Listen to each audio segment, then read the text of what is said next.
And hello, friends, and welcome to another episode of Chapters here on Armstrong Television. And Chapters is the television show that profiles authors, editors, and publishers in West Virginia, Ohio, and Kentucky. I'm Eliot Parker, and it's great to have you with us.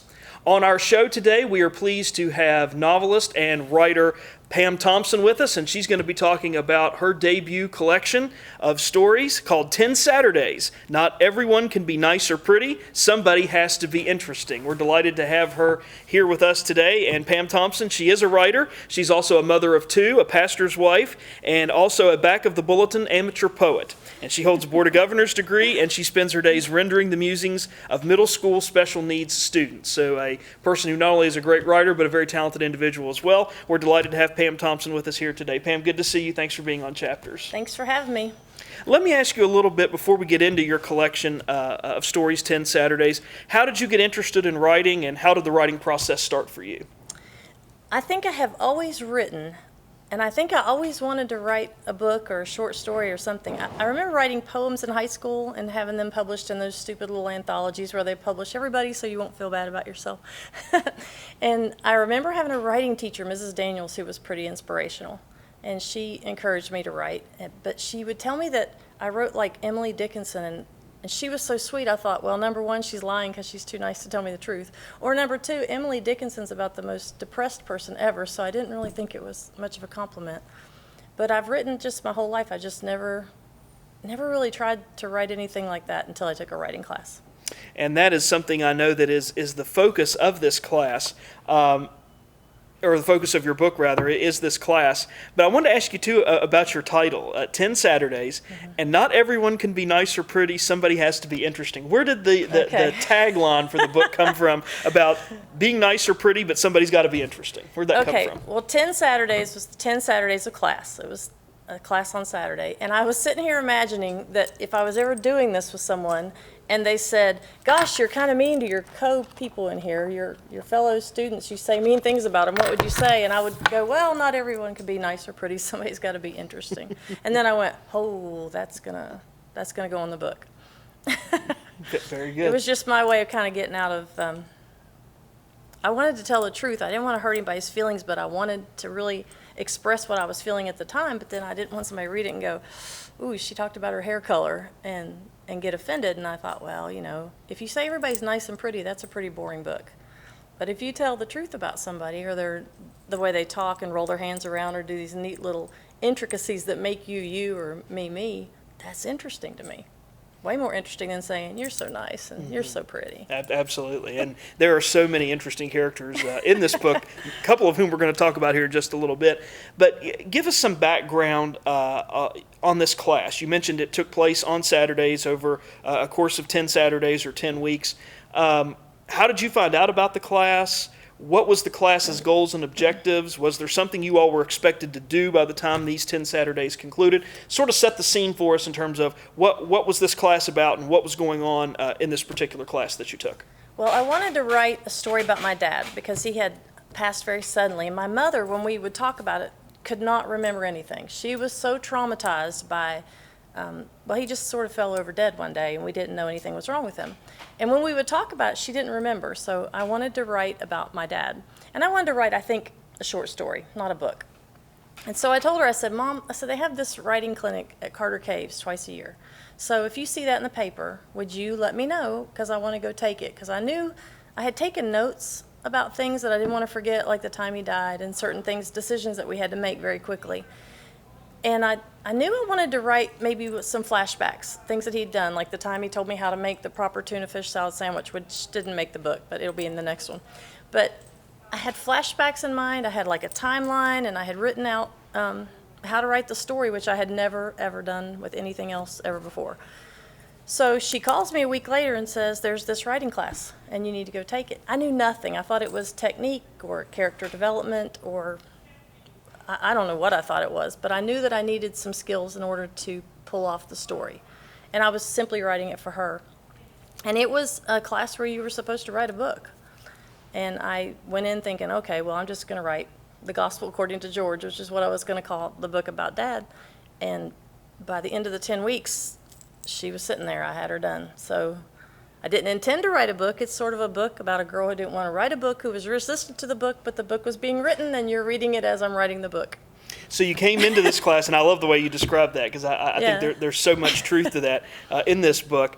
So when you came into the class, the very first class, you had this idea in mind about wanting to write this book. You had your parents in mind and their experiences.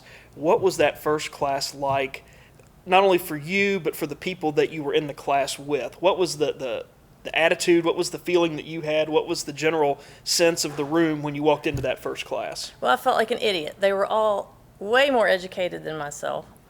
Sylvia Thompson was there, and she's a published author and a very good one. And she was taking the class again, I think, to write another book. And I just was overwhelmed. I thought, well, this is crazy, but I thought I'll just write it out. What else if I'm doing on Saturday except laundry? So I went ahead and stayed and did it. And he said things that I really liked. Like, I didn't know how to do a character, like how to do a characterization of someone. And he gave us some pointers on that, and that helped. And then as soon as he told us how to do that, 8 minutes later, I had one in my hand, and I wrote several more, and I enjoyed it. And I enjoyed the camaraderie of it. It was very encouraging. There were other writers around the table that we would read like you do in a writing group. We would read things, and they would give you feedback, and it was just very encouraging to keep you going. So how many people were in this class, not counting yourself? 10. Okay, 10. And I'm assuming that based on some of the stories that you read, you mentioned everybody's educational level, but I'm assuming demographically speaking, male, female, younger, older, what was the breakdown like amongst those 10 There people? was a 19-year-old girl. I'm 51, and then everybody else, I think, was 10 years older than me, or older. It's hard for me to guess a couple of the ladies' ages, but just based on things they said in the class, I think they were probably 60s or older. And one lady was 86. Wow, very interesting, very interesting. So did you all, during this class, because I know you touch on this with one particular class member, did you have assignments that you had to do week to week and things you had to bring back? You mentioned that you guys shared quite a bit and got some feedback. What were some of the things that you all wrote? What were some of the things that you shared? What were some of the things that you had to do outside of class to bring back to the next class? First day we had to write a humorous story, and they were hilarious. And he said those were hard to do, but we pulled that off. And then I think the character profile was the homework that day. We had to write a piece on our favorite place of respite, like where you go when you want to get away from everything. Every week there was something. Sometimes it was just answering a question. Sometimes he'd give us something during the class and homework. Toward the end of the class it wasn't as much. One time it was just bring an outline or write a concept paper, which I had no concept what that was and did not enjoy that one at all. Sometimes we just broke up in little groups and encouraged each other, which that was kind of nice, because if you weren't really feeling class that day, sometimes you ended up in a group with the other two people who weren't really feeling class that day. And that was nice just to keep you going and keep your writing, and it was a pretty good setup. So I have to ask you now about a couple characters that feature prominently in your stories, Oh, no. and then we'll ask you about how you put some of these stories together. And I know that in talking with you before we started taping, some of this information in your book is based on true people but has been changed. Right. And understandably so. When you're writing about real people, you sometimes want to protect their identity. But there's one character stands out to me that you write about a lot, and that's the character of Myrtle. Tell us a little bit about Myrtle. I love Myrtle. And who she was and how you guys came to meet, and what are some things that went on in the class involving Myrtle that you wrote about in your book? She's hilarious. She's the one that was 86 years old, and if I'm as smart as she is at 86, I'll be very blessed. Her mind was sharp as it could be. I really feel like she came for the camaraderie. She was writing a cookbook for food pantry patrons who don't have a lot of income, and teaching them how to cook with minimal ingredients, which as a pastor's wife, I find that very, very redeeming for her to do that. And that's actually her real name. Myrtle Blair is her name. She gave me permission to use her name and to use information about her. She was my favorite person to write about. Her daughters had paid for the class, and then they would call her to make sure she'd done her homework. And they had, at the end of the class, I think, I'll get his name wrong, but there was a pastor who came in, or maybe it was a priest, to talk to her about trying to get her cookbook done. They were looking at doing a grant for it, because we thought, and that was another thing about the class, is that everyone could kind of give input on, oh, this would be great if you got a grant and gave these out free to people at the place where they come to get their food, because it is difficult to cook without, when you can't afford to go get baking soda and baking powder, you have to learn how to use less ingredients. And when you go to a pantry, because I've worked in several, they don't give you everything. She did one thing where she had to write about a person. I think she wrote about her grandmother. She's a really good writer. It was really, I mean, she just brought you right into the room. She wrote about her grandmother's cooking in the kitchen, and yeah, I love Myrtle. She's one of my favorites. Yeah, and she's a great character. She was good. Who features prominently in a lot of your stories. And now let me ask you about another character who in some ways may be the antithesis of Myrtle, and that's Fred. Fred. Tell us a little bit about him, and I do know that his name has been changed from his original name, but tell us a little bit about him, what his role in the class was, and what some of the experiences were like having Fred in the class as a classmate. He was my favorite. I hate to say that because I love so many people in that class, but he was my favorite because you never knew what he was going to say. He had this incredible life, had been on like this research boat and had been like a Golden Gloves champion. And at first I wondered if he was going to be able to handle the class. It seemed like he wasn't like doing anything. When we go to read something, he didn't have anything to read, or he wasn't writing when we were all writing, or he seemed to be just hesitant to read his own stuff. And I thought, he's not writing, he's not doing this. And he wanted to write about his life, that he'd had this incredible life. And every time he opened his mouth, I was just like this. I was just like, oh, what is he going to say next? Yeah, he's my favorite. I love him.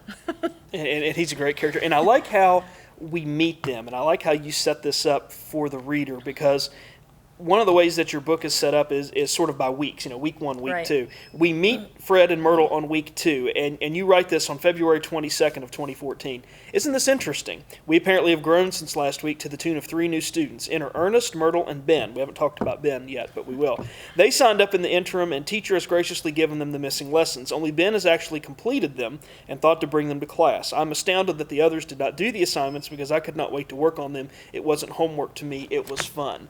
Did you find overall that the general attitude of the class was to do that homework because it was part of the growth process, or did people treat it like students you normally do of all ages when they're given homework? Some do it, some don't. What did you find out? What was the experience like there? I found out that sometimes adults are just like middle school students. If they don't want to do it, and maybe they're even more empowered because they paid for the class, so they know they're not going to get a failing grade. It didn't matter if they did or not. But I just love to write. I don't know why, and it's easy for me. It just comes out like lava. It's volcanic, and so when he would give an assignment, I was either starting it or trying to hide it on my leg and write it while he was still talking to us, or I'm sitting in the car where we took the class outside the building writing just as soon as he gave it. I was so motivated, and sometimes I'm not very gracious that other people don't have that attitude.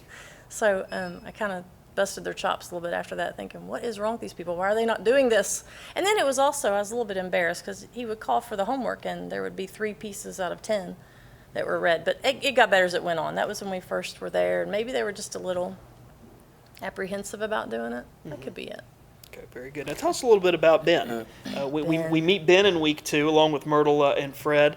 Tell us a little bit about Ben, who he was, and what kind of contributions did he make to your class? He was fabulous. That's his real name. It was Ben Borda. He wrote a beautiful story called Corky. That's really his. I didn't write that and call it his. That's really his story about a bulldog that attaches to his crotch. It is hilarious. It's probably one of the funniest things in the whole book. I didn't even write it. And he graciously gave that to me because at the end of the class, when I asked for an excerpt, he said, what do you want? I said, I want Corky. I said, we were dying laughing when he read that. That was the first thing he read to us. And he was he reminds me of you. He was just this fine gentleman, very, very gentlemanly. He was always very respectful, always did his work, and his work was hilarious. He did a story about a fighter plane that he needs to publish. He just has he has great stories.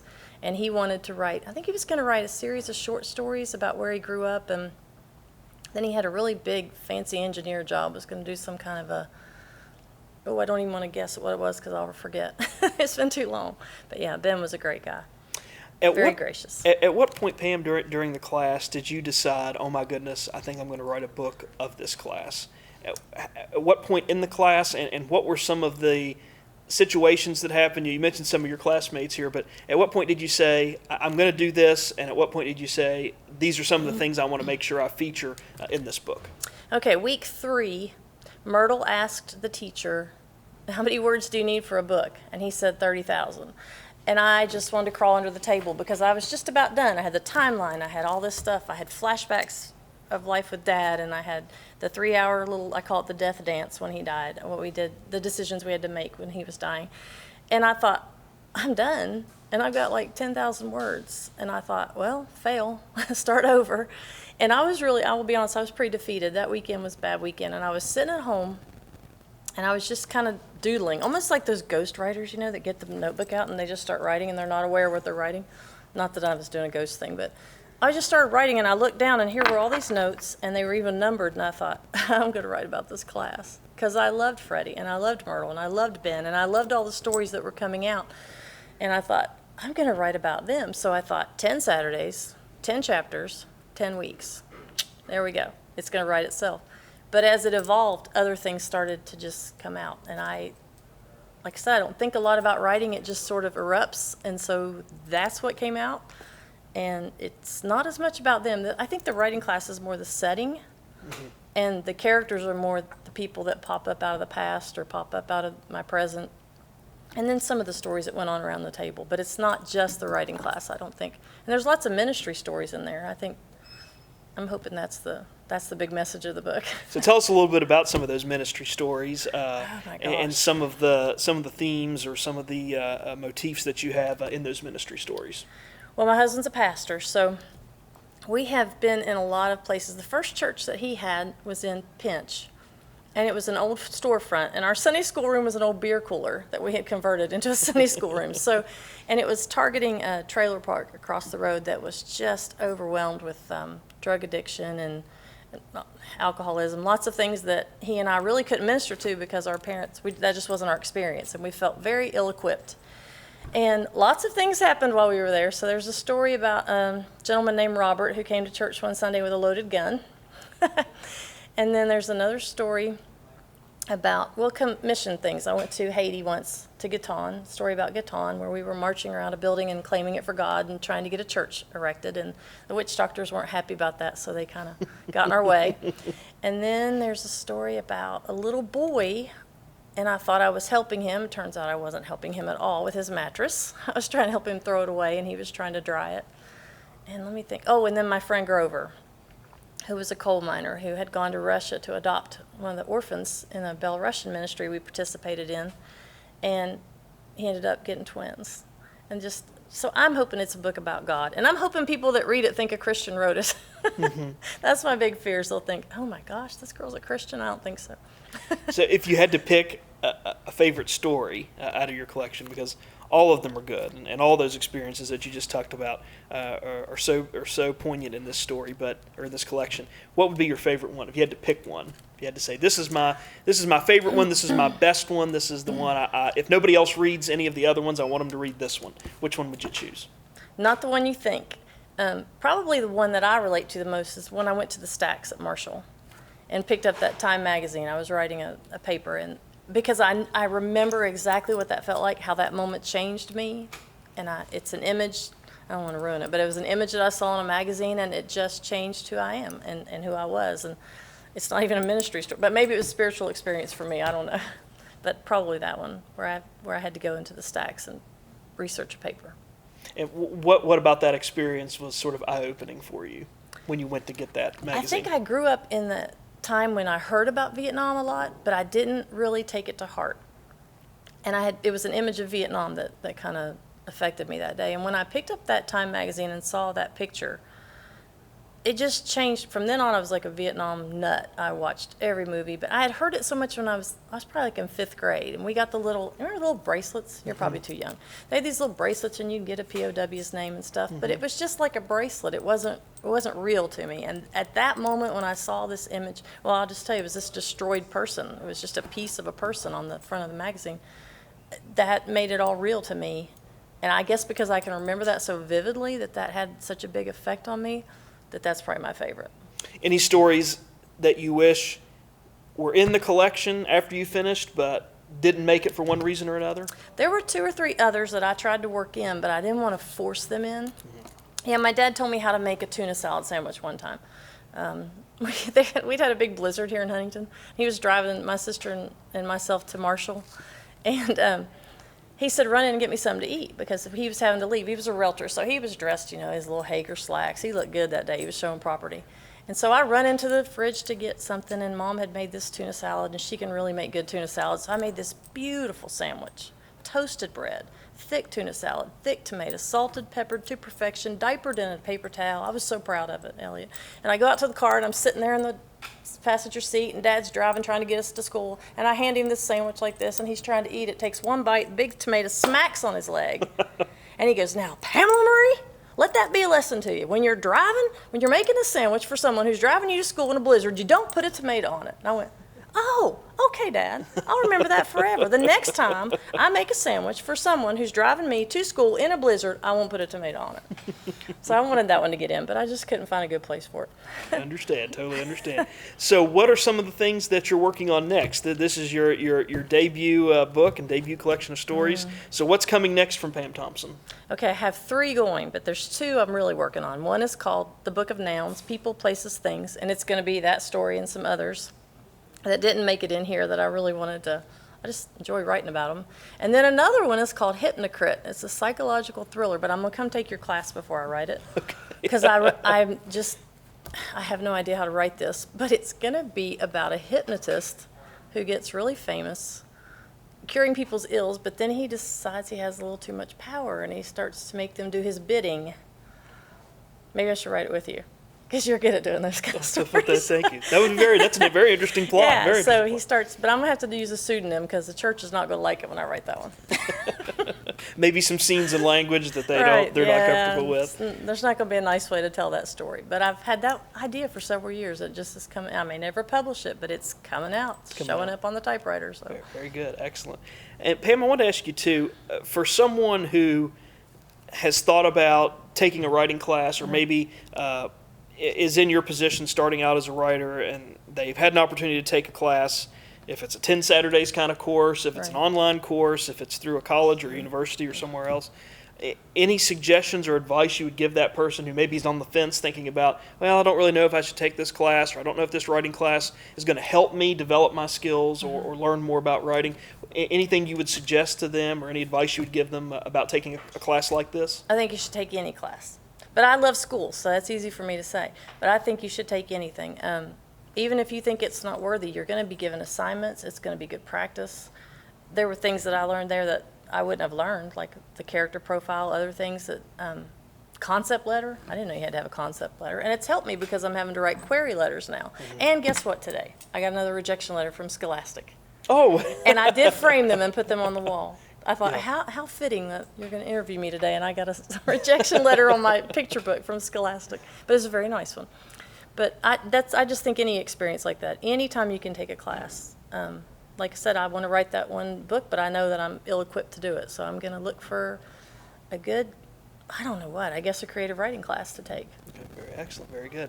And in our closing minutes here with you, Pam, if someone in our audience wants to get in contact with you to talk about writing, to talk more about your 10 Saturdays book, or to ask you anything about taking writing classes and that kind of thing, how can they get in contact with you, and where can they find a copy of your book? Hit me up on Facebook at Pam Marie Thompson, and there's a 10 Saturdays page. You can order the book from westbowpress.com. You can get it from Amazon, but I would suggest if you don't want a hard copy, go ahead and get the Kindle, because the Kindle is available on Amazon and they load it in about 2 minutes or less. That's what I would say. Get the Kindle version off Amazon.com. Very good. Excellent. Pam Thompson has been our guest today here on Chapters. The title of her book, 10 Saturdays. Not everyone can be nice or pretty, but someone has to be interesting. And it's her debut book and her debut collection of stories. And we're delighted for you, and congratulations. And it's an excellent book, and I hope people in our audience who want to meet some unforgettable people and learn about what it's like to take a writing class, and also get fed spiritually from that perspective, will pick up your book, because it's an excellent collection. Thank you so much for being here. Thanks for having me. And we also want to take a moment to say thanks to the staff and management of Empire Books and News for providing our studio taping space today, and also being our sponsor of this Chapters program and every Chapters program that you see here on Armstrong Television. We invite you to stop by Empire Books and News and check out their selection of books and magazines, where they have the largest selection of magazines in the tri-state, and that's right here at Empire Books and News at Pullman Square in Huntington, and we appreciate their sponsorship so much. And if you'd like to reach out to us here on Chapters with a question, comment, or suggestion about this program, program or any program that you've seen. We've made that possible through you via email. Our email address is lp4, that's the letter L, the letter P, number 4, at zoominternet.net, and you can see that address pop up right there at the bottom of the screen. So we appreciate all the comments that we receive through email, so please keep those coming. And if you want to go back and check out a previous episode of Chapters from our show here on Armstrong Television, we've made that possible for you as well through YouTube and the Armstrong One Wire page on YouTube. All you need to do is go to www.youtube.com/Armstrong One Wire. That's all one word. Click on the Chapters tab, and from there you can go and check out over 55 episodes of author, publisher, and editor interviews. So if you've missed something and you want to go back and take a look at it for a second or third time, that's where you can find it, through the Armstrong One Wire page on YouTube. And that will do it for us this time on Chapters, but please come again next time. And in the meantime, stay tuned to this station for news and views that impact you and your community.